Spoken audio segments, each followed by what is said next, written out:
Remember that time Disney World built a space hotel? We're going to be talking about Star Wars Galactic Starcruiser. The Galactic Starcruiser is... How do you describe it? Not a hotel. Though everyone's going to call it the Star Wars Hotel, it is very much not a hotel. Instead of being like a hotel, it's more like a cruise ship in that you enter on day one but you don't technically leave until day 3 besides one excursion in Batuu. It is an all-inclusive 3-day, 2-night adventure through the Star Wars universe with a totally immersive game story experience that you get to live as part of the Star Wars universe while you are staying on board. So it's a cruise ship, starship, spaceship, space. It is a 2-night immersive experience. It is a 2-day escape room. It is living in a video game with a Star Wars overlay. It is 2 days of LARPing. That's what it is. I have yet to experience the Starcruiser, but if given the opportunity, absolutely, I would love to go. Basically, my husband's dream is to do the Starcruiser, so I had promised him for his 30th birthday that we would go. I have been on the Starcruiser. I'm very, very lucky. I've actually been able to go twice. I was invited as a media guest to preview it the week before it opened, and then I also was a paid guest on the inaugural sailing just a few weeks ago. I have been on Galactic Starcruiser. I was very lucky to get to go with Molly on our media sailing of Galactic Starcruiser. I want to go. Please say goodbye to Breedlove. Ladies and gentlemen, please welcome Space Breedlove! Hello, Earthlings. I have not been on the Galactic Starcruiser, and while I would like to go, I think that I can't afford it. 'Cause baby, it's expensive. It is a 2-night experience that can be up to $6,000, y'all. The cost of the Galactic Starcruiser is about $5,000 to $6,000 per room. Now, per person, that's going to vary based on the number of people, but the total cost will be about the same, regardless of your group. Okay, that's a lot of credits. There's a lot of reasons it's controversial, but I think the number one is the price. The controversy of the year. People find it to be, frankly, kind of offensive because Walt Disney World is already expensive for a lot of people, or like way too expensive for a lot of people. A family can go to Disney World for a week for the amount of that. You could go on a nice cruise for a week. You could fly to Europe or Japan. It's a lot of money for 2 nights. That's probably the biggest bantha in the room. Another controversial thing is that Star Wars fans are notoriously difficult to please. I'm a casual Star Wars fan, but I know some very devout Star Wars fans. And they're mad that this experience is not Luke and Leia and Darth Vader. But to be fair, they're also mad Galaxy's Edge isn't either. They're still mad about that. What Disney has done with Galaxy's Edge and Galactic Starcruiser is pigeonhole themselves into this timeline that represents the new trilogy. First and foremost, you need to be excited about interactive role-playing and adventure games, even more than caring about Star Wars. But second of all, you need to be excited about playing an interactive game in the galaxy that you love, not in the movies that you love. But it is very controversial because anything Disney does with Lucasfilm is very controversial. And the people that hate Galaxy's Edge also hate this. I think it's a cool concept. I mean, I'm impressed every time somebody does something completely new. And no one has ever done this before. That we know of, unless there's a quaint little B&B up in Vermont where there is an immersive murder theater experience that you can go to for the weekend, which does sound kind of like a nice thing to do. I like Star Wars. I don't love Star Wars. Like, I'm thinking about paying for this again. At several $1,000s, I'm thinking about paying for this again, despite the fact that I don't love Star Wars. And that's, the concept just really hits for me. And for some people it doesn't, but for me it sure does. Molly? Yes. You here on holiday? Yes. Oh, how lovely.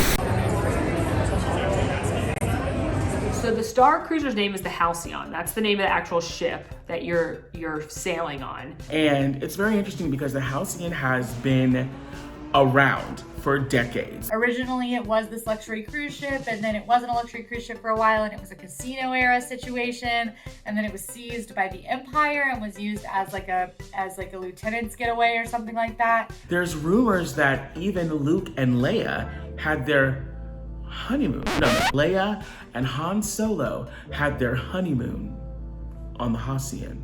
So you are set right between the last 2 films in the Skywalker saga. You're a guest on this cruise ship, but that things go awry. Were you bored? You get a message on your data pad that there's First Order action. They're interrogating people on various ships on the cruise line, but like not to worry. Aiding the enemy? What?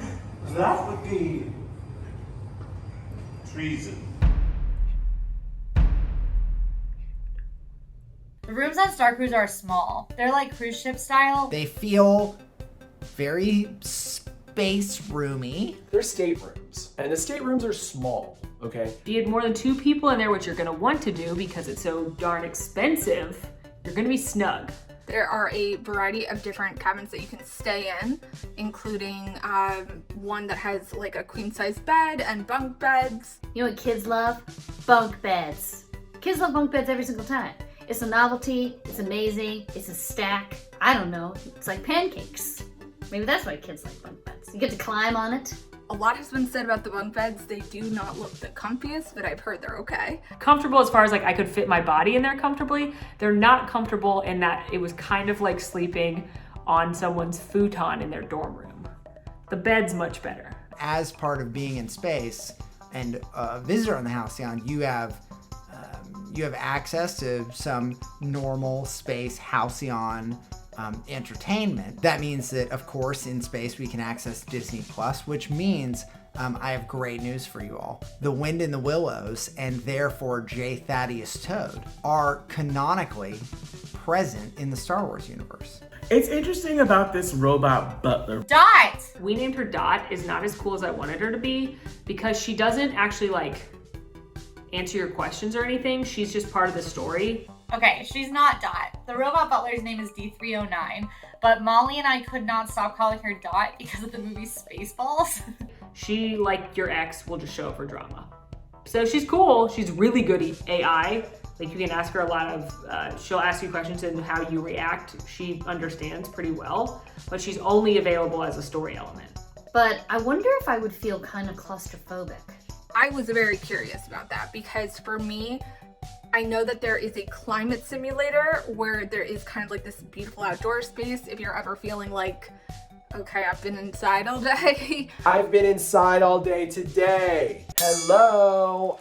Why? How do you think I had time to create this incredible space look? I was expecting it to be difficult because I get real mopey if I can't see the sun. But then also, I was super surprised. I didn't feel claustrophobic at all on the ship. The windows, at the time, if you're not thinking about it, you don't even realize that they're not real windows. So it feels like it's a more spacious situation. I didn't once notice that I'd been inside all day. I was moving too quick, involving myself with the Resistance, involving myself with the First Order, smuggling Chewbacca, playing Sabacc. I was way too busy to notice that I was inside. If I could live in space, I would not. No. I mean, if I had to because Earth exploded, then yeah, I will continue to live life. No, I would never live in space. I don't even really want to go to space. You know, I don't think space is for me. I really like nature, but not like space nature, like Rathtars, you know, and Rancor monsters. There's not a lot of like cute space nature. I got an Earth body. I think I want to stick to Earth.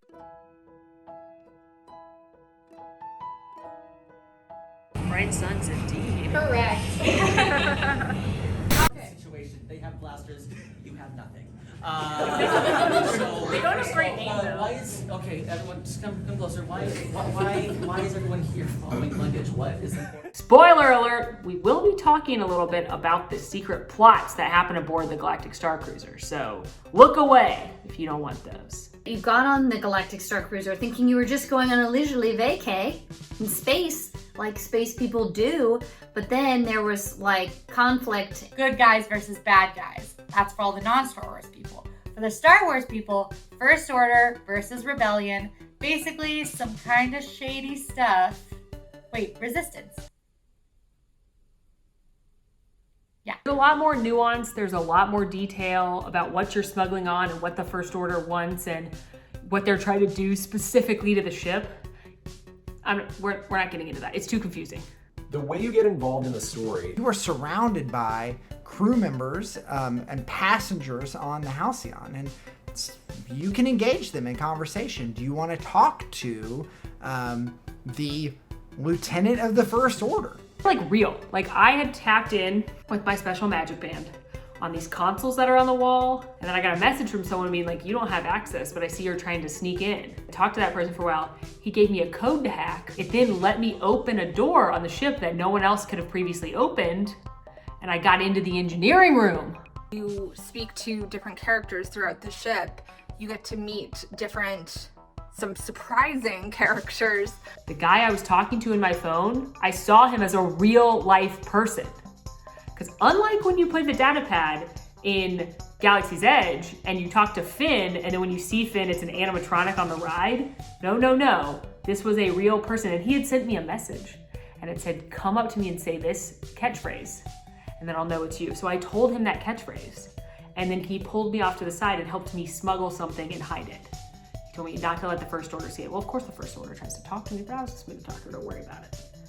It's not for everybody. It's for me. Like, I love that kind of stuff. Like, I love an activity. I'm not like a lay on the beach vacation gal, but if you were, and you ended up on the Galactic Starcruiser for your vacation and you thought you were just gonna get to like drink cocktails and hang out, you would be sorely mistaken, I think. I don't think I would love the lightsaber experience. It looks like a lot of arm movements. Me.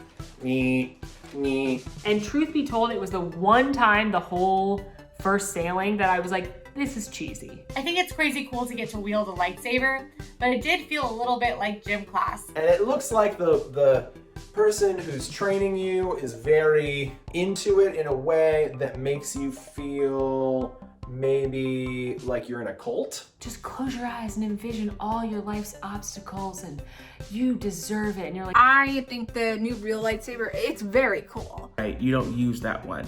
This one is only used for show. Oh my gosh, it's cool. It's so cool to see in person. It happened really fast, I almost missed it, but watching Rey extend the real lightsaber like out of the hilt, it looks really cool. It's so cool. I want it. That's what I think about it. I want it. How much money? I mean, I just think of like my electronic lighter that I use for candles and how many times I've almost lit my finger on fire.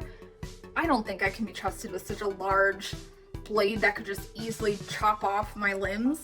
Name a price. Come on, Disney. You won't. Cowards. Bridge training looks awesome. I'm not a big video game person, but this looks amazing. I love the idea of going into a room with a huge wall of video game that you get to play. There's 4 different systems and you rotate around the room and you learn to use all of them. And you do like a practice on your console, but then you do a practice out on the screen. And spoiler alert, I bet that training comes in handy for some of the other missions you'll be sent on. You know what I mean? All around, change is coming, something new is in the air. So another big controversy before the hotel even opened was the first look at food. The Galactic Starcruiser is in space, so they've got space food, which is very exciting to me. When they use food and drink as an opportunity to further the story, I think that is a really cool moment. There are some things that I would never like to eat again. Blue shrimp, I'm talking to you. It does look unsettling. Blue meat, blue sea meat. If you don't like cold shrimp, you're not gonna like the blue shrimp. I like cold shrimp. But it does sound like they've really stepped it up with some of the different food options and especially drink options on board. The food is actually excellent. It was one of my favorite surprises. It's all space food, so all the presentation is very strange. A lot of the ingredients have like different names for what they are. Like cheddar cheese is called shed cheese. Tomatoes called red fruit. And I'll tell you, I think everything we ate had red fruit in it. They love some tomato in space. The food is what scared me most about Galactic Starcruiser, but Molly and Quincy totally put my fears at rest. They said there is a lot of plant-based food because, yes, even Space Breedlove is a vegan. The drinks are way better than the drinks in Galaxy's Edge. The drinks look similar to me to the ones at Oga's Cantina, except they look a little bit more upscale. These are actually handcrafted, and there's actually a range from super sweet like Oga's Cantina all the way to a very booze forward, not sweet at all Manhattan. I like the dining room. It's really pretty in there. It also like transitions very well from feeling like a nice lunch cafeteria situation to a really swanky, kind of luxe, passionate environment. And that's where you can go and see Gaia, right? And I would be sitting there trying to learn every song, every note, every harmony. I'd be in the back harmonizing. She'd be singing off and you would hear, ah! Who was that? Who was that? Everybody says, hey, Space Breedlove, get up and sing us a number. And I'm like, Gaia's got it, kids. You know you can catch my act on Saturday. People are rude. It was me. Now, if you want to know where I would be for most of the time on this cruise, the Starlight Lounge, okay? It has way better drinks, as I already said, way better food. Oh my gosh, they have like this smoked cheese board that comes in a cloud and the cheese is all smoky. They have these amazing chips. They had fried green beans. And then also that's where the Hollow Sabacc table is, which like I could have whiled away my nights on that thing. I'll tell you that. Sabacc is the card game they play in the Star Wars universe.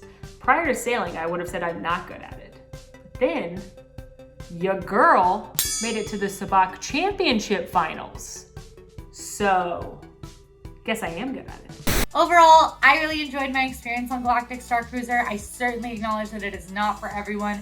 If you're not going to enjoy a game like that, please do not shell out several $1,000s to go. But if that is within your budget, and this is kind of like a dream come true opportunity for you, I'm so glad that that exists for people. I think the Starcruiser is a one-of-a-kind experience. I think it's incredible what Disney pulled off. They did it. They fully immerse you somewhere else.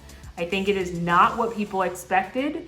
I think what people thought would matter doesn't matter. I think that all that matters, if you will immerse yourself in the story, and if spending 2 days in a create your own adventure live action movie set sounds awesome, then it's probably for you. Why haven't I been wearing Starpoint shoulder pads for my entire life? This is what life is all about. Oh, I've got to bunch this up a little bit more. This is part of the look. See? It's like it's a collar.